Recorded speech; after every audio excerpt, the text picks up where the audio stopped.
Coucou tout le monde, voilà, petit retour improvisé parce que j'étais pas supposée faire de vidéo cette semaine ni quoi que ce soit, mais je me suis dit qu'il était temps que je la fasse celle-ci, donc c'est une petite revue de produits et c'est la revue de produits de la gamme Oyin. Donc pour toutes celles que ça intéresse, et je sais qu'il y en a beaucoup que ça intéresse, restez là et regardez la suite. Salut! Alors, donc la gamme Oyin. J'avais fait donc une commande groupée avec Medine au mois de juillet, je sais plus trop, je crois que j'ai reçu la commande donc au mois de juillet. Et les produits de la gamme Oyin que j'ai acheté, j'ai pas acheté toute la gamme, hein, faut pas croire, j'ai pas des millions non plus à dépenser en produits, bien que ça me tentait. Donc les produits que j'ai achetés donc, sont ceux-ci. Donc le Juices and Berry, qui est celui-là, donc le Honey M Conditioner qui ressemble à ça, le Hair Dew qui ressemble à ça et le Burn Sugar qui est comme ceci. Donc je vais faire un à un les produits en commençant donc par ces deux premiers. Donc le Juices and Berry, c'est supposé être un spray, comment dirais-je, hydratant. Comme vous pouvez le voir, c'est très liquide, c'est vraiment liquide et pour moi il hydrate pas assez. Il hydrate même peut-être pas du tout mes cheveux. Je m'en sers plus, c'est de l'eau purifiée, de l'infusion de horsetail, je sais pas ce que c'est, de la lavande, de la rose, de la camomille, de l'aloe vera, de la glycérine végétale et de l'essence de lavande, d'orange et d'ylang-ylang. Voilà, donc c'est de ça qu'est constitué le Juices and Berry. Donc comment je m'en sers de ce truc là? Je m'en sers tous les matins quand j'ai pas envie, ou même après que j'ai fini de me mouiller les cheveux et que je les ai hydratés, je m'en sers en fait comme parfum à cheveux parce qu'il a une odeur très forte mais qui sent assez... Ouais, ça sent fort. Certaines personnes vont pas apprécier l'odeur, hein. Certaines personnes vont vraiment pas du tout apprécier le parfum parce que ça sent vraiment les baies, mais très fort. Du coup, ça rappelle peut-être un petit peu une odeur de médicaments. Vous savez, les sirops pour enfants qui sont très sucrés et tout, justement pour que les enfants puissent les avaler. Ça sent un peu pareil. Mais moi, enfin, une fois dans les cheveux, je trouve que ça fait une odeur très fruitée qui est plutôt assez fraîche. Donc ça, j'aime bien. Donc ça me sert de parfum à cheveux. Donc les matins, après avoir hydraté mes cheveux, je pchit un petit peu autour de mes cheveux et c'est parti. Et j'ai eu beaucoup de compliments avec ceci, donc les filles, vous pouvez vous lâcher dessus. Alors, ensuite, le Honey Hemp Conditioner, qui était supposé donc avoir une odeur de fleur d'oranger. En effet, enfin, je sais pas si c'est supposé avoir cette odeur-là, mais en tout cas, c'est l'odeur que je trouve que ça a. Donc, c'est un conditionneur qu'on utilise donc après shampoing et qu'on peut éventuellement laisser dans ses cheveux. Donc sans rinçage, parce qu'ils le disent sur la petite étiquette à l'avant, rincer ou pas, donc c'est à votre guise. Donc la première fois que je l'ai utilisé, je ne l'ai pas rincé. Je l'ai laissé dans mes cheveux, j'avais les cheveux très doux pendant la semaine, mes cheveux n'ont pas été asséchés, comme c'est souvent le cas quand je laisse peut-être un autre après-shampoing et tout ça dans mes cheveux. Normal, les autres ne sont pas faits pour être laissés dans les cheveux, d'accord? Donc celui-ci par contre, pas de souci. Je crois que Medine a eu un souci avec le sien, il avait dû tourner parce qu'il n'avait pas une jolie couleur. Donc le mien a une couleur, enfin, soit orangée, soit jaunâtre, je sais pas trop parce que comme la bouteille est marron, ça fausse un peu les couleurs. Mais ça sent très bon aussi. Rien de particulier, hein, je ne le trouve pas plus démêlant ou pas moins démêlant qu'un autre, de mes après-shampoings. Mais il est très bien. Il est très bien, il se classe parmi ceux que je garderai et puis il a une odeur fantastique et comme vous pouvez le laisser dans les cheveux, c'est pas plus mal aussi. Donc il est fait d'eau purifiée, d'aloe vera, BN trimonium, méthosulfate, des dérivés d'huile de colza, du miel pur et de l'huile de coco. Le reste, c'est glycérine végétale, des acides aminaux et de l'huile essentielle de citron.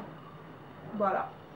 Donc, la compo est plutôt assez clean contraire, enfin comme ils le disent vraiment, Oyin ils jouent la gamme des produits naturels, donc allez-y, lâchez-vous si vous le voulez, il est vraiment pas mal.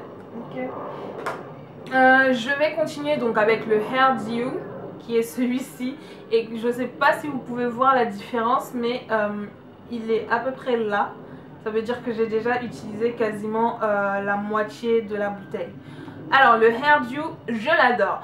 Je l'adore parce que c'est un lait très léger. Je l'adore, mais bizarrement, il n'hydrate pas mes cheveux tout seul. En fait, il n'hydrate pas assez mes cheveux. C'est-à-dire que si je le mets tout seul après mon shampoing et que je ne rajoute rien d'autre sur mes cheveux, je rajoute pas d'huile, rien du tout, 2 jours après, je commence à avoir les cheveux légèrement secs, légèrement crunchy, et je sens qu'ils ont besoin d'hydratation. C'est-à-dire que je ne fais rien sur mes cheveux. J'ai vraiment poussé le test à fond. C'est-à-dire que je me suis hydraté les cheveux avec ça tout seul la première fois et j'ai rien rajouté d'autre. 2 jours après, j'avais à nouveau besoin de produits. D'accord? Je ne m'étais ni mouillé les cheveux ni quoi que ce soit. Quand je l'utilise par contre en combinaison, donc avec le Burn Sugar qui ressemble à ceci, comme vous pouvez le voir, ça aussi pareil, une bonne partie est déjà terminée. Je l'adore. Alors le Burn Sugar, c'est une sorte de beurre, je sais même pas comment, en fait c'est une pommade assez compacte qui est faite de castor oil, de la cire de soja, de l'huile de coco vierge, de l'huile de mangue, de l'huile d'olive, du miel non raffiné, du cocoa butter et de l'huile de brocoli, ainsi qu'une fragrance juste pour le parfum. Donc ça par contre, beaucoup de filles sur Facebook l'échangent en ce moment parce qu'elles ne supportent pas l'odeur. Alors le Burn Sugar sent vraiment très très fort, il sent la crème brûlée, le sucre brûlé, ce genre de choses. Mais vraiment très très fort. Donc si vous n'aimez pas ce genre d'odeur, je vous déconseille de l'utiliser parce que l'odeur est difficilement masquable quel que soit le produit que vous utiliserez à côté. D'accord ? Donc, moi, par contre, je l'adore. La première fois que je l'ai utilisé, j'ai eu archi faim parce que je l'ai utilisé le matin et je suis partie de chez moi sans avoir petit déjeuner. Et donc, au boulot, j'avais cette odeur de crème brûlée qui m'arrivait aux narines. Donc, j'avais le ventre qui gargouillait, mais vraiment. Alors, vous savez que moi, je suis pas trop fan d'huile. La dernière gamme que j'ai testée pour Belle et Ben, comme vous rappelez, vous pouvez voir dans les anciennes vidéos, Azayam Natural est pleine d'huile, mais mes cheveux n'avaient pas apprécié parce que mes cheveux n'aiment pas être étouffés par l'huile. Par contre le Burn Sugar, mes cheveux adorent. Alors pour faire des vanilles comme celle-là, ce que je fais donc c'est que comme le Hair Dew tout seul enfin au bout de 2 jours j'en ai à nouveau besoin, ce que je fais c'est que sur cheveux mouillés, donc j'applique le Hair Dew et je sépare donc pour faire ma vanille, et une fois que je veux faire ma vanille, j'applique un peu de Burn Sugar, je vanille. Et je fais la même chose pour toutes les autres portions de ma tête. Une fois que les vanilles sont terminées, je prends juste un peu d'huile de coco que je rajoute sur les pointes, juste pour bloquer l'hydratation. Et ça, comme ça, ces vanilles-ci, je les ai faites lundi soir. On est vendredi. Je n'ai pas eu ni à les mouiller, ni à les réhydrater, ni quoi que ce soit. Mes cheveux étaient tout doux. Donc aujourd'hui, en me douchant, je me suis juste mouillé la tête, histoire que mes cheveux reçoivent un peu d'eau quand même, parce qu'il ne faut pas abuser toute la semaine, pas d'eau, ça le fait pas. Donc les deux ensemble fonctionnent super bien. Si j'ai 2 produits à vous recommander dans la gamme All-in, c'est ces deux-là. J'ai pas encore testé le Whipped Pudding, qui est un des produits qui marche très bien aussi chez All-in, mais je vais l'acheter bientôt et une fois que je l'aurai utilisé, pareil, je vous ferai une revue dessus. Donc mes 2 chouchous de chez All-in, ces deux-là ensemble. Ça, je vous recommande. Les 2 autres, je vous recommande celui-ci si vous êtes à la recherche comment on appelle ça, d'un après-shampoing sans rinçage que vous pouvez garder dans les cheveux. Donc je vous recommanderais celui-là, parce que les après-shampoings que vous trouvez dans le commerce, normalement vous n'êtes pas supposé les laisser dans vos cheveux, ok? Et celui-ci, les filles, je vous le recommande pour les parfums à cheveux. Alors les Juices and Berries, il y en a de différentes fragrances. Donc à regarder sur le site internet allinhandmade.com, je vous mettrai le lien en dessous de la vidéo pour les différentes fragrances qu'il y a. Parce que celui-ci, je suis pas sûre qu'il plaise à tout le monde. D'accord? Voilà, donc c'était ma petite revue de la gamme All-in. J'espère que ça vous a plu. Et j'espère que pour toutes celles qui avaient plus ou moins du mal à se décider, bah, vous vous serez fait une idée sur les produits.